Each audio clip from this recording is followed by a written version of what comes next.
క్లియర్గా అటు ప్రతిపక్షంలో రాజకీయ ప్రత్యర్థి జగన్మోహన్ రెడ్డికి, అలాగే రాష్ట్ర ప్రజలకు అది ఒక గన్తో బుల్లెట్ లాంటి సంకేతం ఇస్తే రాష్ట్ర ప్రజలకు ఒక పాజిటివ్గా నోట్లో ఎండ్ అయినట్టు అనిపించింది నాకు మహానాడు 3 రోజులు నిన్న సభతో పాటు.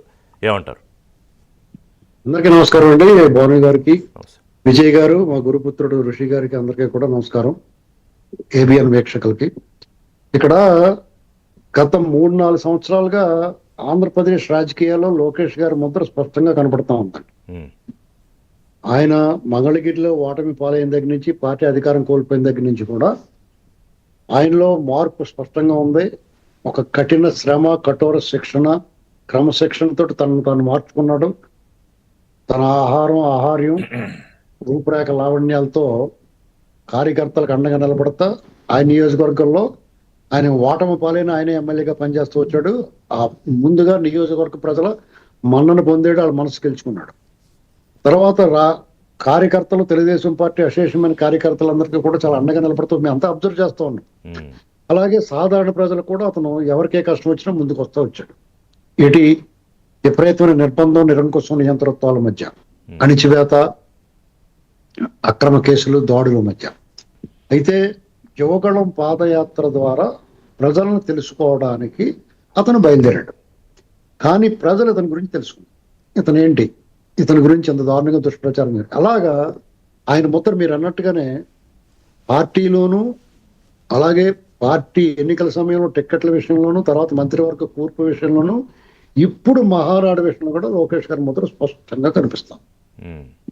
అక్కడ కడపలో మహానాడు పెట్టాలి అనేటువంటి ఆలోచన మొట్టమొదటిగా ముందుగా లోకేష్ గారు మాట్లాడినట్టుగా మాకున్న సమాచారం, మాకు తెలిసిన విషయం. ఓకే. కాబట్టి దానికి కొంతమంది అంటే సంశయం ఎలా ఉంటుందో ఏటో అనేటువంటి కొంచెం సందేహాలు వ్యక్తం చేసిన అక్కడ లోకల్గా ఉన్న కడప రెడ్డి మాధవరెడ్డి గారు కానీ, ఆ కమలాపురం ఎమ్మెల్యే పుత్త గారు కానీ వారు ముందుకు వచ్చి మేము అద్భుతంగా నిర్వహిస్తామని చెప్పేసి మిగతా నాయకులతో సమన్వయం చేసుకుంటూ ఉన్నారు. బ్రహ్మాండంగా నిర్వహించారు. ఇక్కడ మనం ముందుగా తెలుగుదేశం పార్టీని మనం ఒక అభినందించాల్సిన విషయం ఏంటంటే ఆర్గనైజింగ్ స్కిల్స్, ఒక అద్భుతమైన ప్రణాళిక. వాళ్ళు ఏ కార్యక్రమం చేపట్టినా, తలపెట్టినా, ఆనాడు ఎన్టీ రామారావు గారిని మేము చూస్తూ ఉన్నాం. ఎప్పుడు కూడా ఇంత పెద్ద ఈవెంటు, ఈ జన సమీకరణ అనేటువంటిది విపరీతమైన జనం రద్దీతోటి ఇలా ఈ సమావేశాలు మొదలైంది తెలుగుదేశం పార్టీ తోటి ఆంధ్రప్రదేశ్లో, ఉమ్మడి ఆంధ్రప్రదేశ్లో కూడా. అది దాన్ని నిర్వహించడం అనేటువంటి అత్యంత కష్టంతో కూడిన పని. గతంలో చాలా ఛాలెంజెస్, అసలు ఈ మామూలు ఛాలెంజ్ కాదండి. దాన్ని ఎక్కడా కూడా ఎవరికి ఇబ్బంది కలగకుండా, ఈ మహానాడు అయితే ఎక్కడా లోటుపాట్లు రాకుండా, సాధారణంగా మహానాడులో మొదటి 2 రోజులు కార్యకర్తలు, వాళ్ళ నాయకులు, వాళ్ళ సమావేశాలు ఉంటాయి. వాళ్ళు తీర్మానాలు చేసుకుంటారు. పార్టీలో ఏం చేయాలో చర్చలు జరుగుతాయి. అలాగే పార్టీలో ఉత్సాహికులైన కార్యకర్తల చేత, నాయకుల చేత వేదిక మీద మాట్లాడిస్తారు. ఆ వేదిక మీద మాట్లాడడం కోసం వాళ్ళు ఎదురు చూస్తూ ఉంటారు. ఒక రకంగా పసుపు పండగ కార్యకర్తలందరికీ కూడా ఆతృతగా ఎదురు చూస్తూ ఉంటారు. స్పీచ్లు కూడా శ్రీనివాసరావు గారు అంటే సీనియర్లు, జూనియర్లు ఎవరు మాట్లాడినా చాలా క్రిస్ప్గా టువర్డ్స్ లక్ష్యం, అంటే మేము చెప్పదలుచుకున్నాం, ఎలా ప్రయాణించదలుచుకుంటున్నాం, వాళ్ళిద్దరు నాయకత్వంలో అని అందరూ చాలా మెచ్యూర్డ్ గా కనిపించారు. చాలా మెచ్యూర్డ్ గా మాట్లాడారు. అందులోనూ లోకేష్ గారి ప్రసంగం చాలా హైలైట్ గా నిలిచింది. ఈ మధ్యకాలంలో ఆయన చాలా పరిణితి చెందాడు, చాలా అద్భుతంగా మాట్లాడుతున్నాడు. ఒకనొక సమయంలో మాలాంటి వాళ్ళకి చూస్తున్నప్పుడు చలించిపోతా ఉంటారు చూసారు, అలాగే వాళ్ళ నాన్నగారి విషయం జైల్లో వెళ్ళినప్పుడు వచ్చిన దానికి ఆయన చెప్తా ఉన్నప్పుడు ఒక రకంగా కదలికి వచ్చిందండి జనాలు చూసే వాళ్ళందరిలో. అలాగే అక్కడ ఉన్న కార్యకర్తలు, డెఫినెట్ గా కార్యకర్తలందరిలో ఒక ఎమోషన్ బిల్డప్ అవుతుంది. ఇంతే కాకుండా మనం ఈ మహానాడు విషయాల్లో మేము 82 నుంచి చూస్తున్నాం. ఏదైనా ఒక 4-5 సందర్భాల్లో మహానాడు జరుపుకోలేకపోవచ్చేమో, కానీ వాళ్ళు కంటిన్యూగా చేసుకుంటూ వస్తున్నారు. ముఖ్యంగా ఈ తెలుగుదేశం పార్టీ వాళ్ళు మహానాడుల్లో అద్భుతంగా నిర్వహించింది. ఆ క్యాడర్లో పౌరుషాగ్ని రగిలించి ఒక ఉత్తేజాన్ని, ఉత్సాహాన్ని ఇచ్చింది మాత్రం ప్రకాశం జిల్లా ఒంగోలులో జరిగిన మహానాడు అని చెప్పక తప్పుదండి. దాని కంటిన్యూషన్ గా అధికారంలోకి వచ్చిన తర్వాత విజయోత్సవంతో గడపలో వీళ్ళు జరుపుకున్న పసుపు పండుగ అనేటువంటిది గడపకే పసుపు రాసినట్టే. వీళ్ళు ఇక్కడ నాయకులు క్రమశిక్షణ చంద్రబాబు నాయుడు గారితో సహా కార్యకర్తలు కానీ నాయకులు కానీ వీళ్ళని మెచ్చుకుని తీరాలి. గతంలో వాళ్ళు ఏ పార్టీలో ఉన్నా ఎలాంటి వికారాలు చేష్టలు చేసినా తెలుగుదేశం పార్టీలోకి వచ్చేటప్పుడు చాలా పద్ధతిగానే వ్యవహరిస్తారు. అవును. అలాగే ఒకవేళ ఇందులో వెళ్ళిపోతే మళ్ళీ వాళ్ళ వికారాలు వస్తాయి, అది వేరే కథ. ఇక్కడ వీళ్ళు తీర్మానాలు కానీ వీళ్ళు చెప్పింది ఎలా చేయాలనుకున్నది ఇక్కడ మనం ముఖ్యంగా కడపలో మనందరం కూడా జగన్మోహన్ రెడ్డి, రాజశేఖర్ రెడ్డి వీళ్ళ అడ్డ కడప వాళ్ళే గుర్తుకొస్తారు. సహజంగా ఇప్పుడు ఎవడేం కాదన్నా వాళ్ళే గుర్తుకొస్తుంటారు.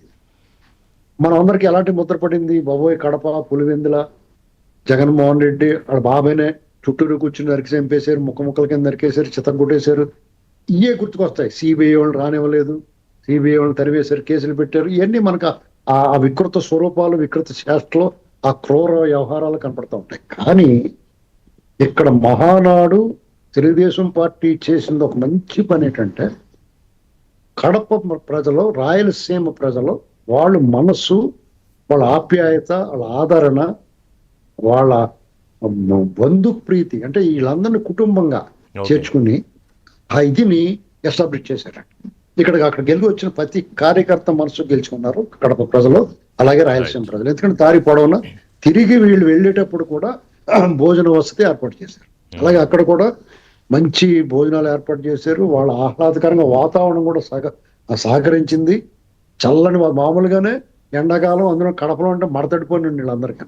కానీ అటువంటిది వాళ్ళు మంచి వాతావరణం, అక్కడ ప్రజల ఆదరం, ఆప్యాయతలు, ప్రేమ, అనురాగంతో వీళ్ళు పరవశించిపోయినా. నాకు చాలా మంది చెప్పారు, అసలు మనం ఏదో అనుకుంటాం, వాళ్ళందరూ ఎంత బాగా చూశారు సీఎం ప్రజలని వాళ్ళు చెప్పుకుంటూ వచ్చారండి. ఇక్కడ కడప ప్రజలు, రాయలసీమ ప్రజల మీద ఉన్న ఇమేజ్ ని ఎవరికన్నా దురభిప్రాయం ఉంటే పటాపంచలైపోయింది, దాన్ని చెరిపేశారు తెలుగుదేశం. ఇప్పుడు ఆ విషయం వరకు కడప ప్రజలు, రాయలసీమ ప్రజలు తెలుగుదేశం పార్టీ పట్ల తన విశ్వాసాన్ని, కృతజ్ఞతని కంటిన్యూగా కాపాడుకుంటూ ఉన్నారు. ఎందుకంటే వీళ్ళు ఆ రకమైన ముద్ర చేరపడం కష్టం ఉంటుంది. అలాగే వాళ్ళు ఏం చేద్దాం అనుకుంటున్నారు అవన్నీ కూడా మాట్లాడదాం. ఒక బ్రేక్ తీసుకుంటా, ఎందుకంటే రెండు కీలకమైన పాయింట్స్ తోటి ఒక ప్రమాద హెచ్చరిక జారీ చేశారు.